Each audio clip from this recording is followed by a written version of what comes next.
On this week's 2-minute tip, how to remove thick, heavy weeds during crop turnover.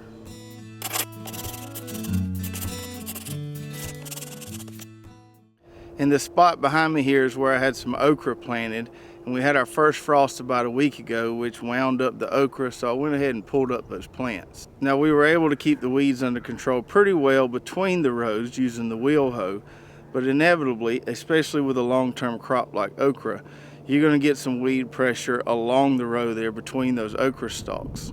So how do we get rid of these thick patches of weeds so we can go ahead and turn this area over and plant something new here?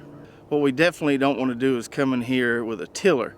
The last thing we want to do is bury those weeds, which may contain weed seeds, so those weed seeds can lay dormant there underneath the soil. So we want to remove those weeds but keep everything on top of the soil. And my favorite tool for doing that is this right here, and we call this our diamond hoe. So this is a long handle hoe with a head that's shaped like a diamond, and it's sharp all the way around on all four sides.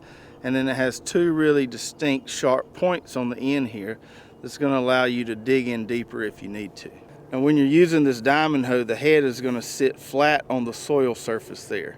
And because it's sharp on all four sides, you can cut in forward and backward directions.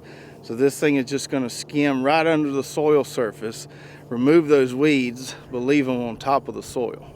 Now, these heads on these diamond hoes are really well made. We get them made by a 4th generation blacksmith, and he hand sharpens these blades right here, puts a nice little weld on it right there, and we guarantee these heads for life. Once we've been through there with the diamond hoe and cut off all those weeds, then we just let them dry and die on top of the soil there, and we can take our rake and come in here a few days later and clean that up, and we'll have a nice area that's ready to replant. So if you've got some thick weeds that are left over after crop removal, definitely give this diamond hoe a try. I think you'll really be happy with how fast and how well it cleans up those areas.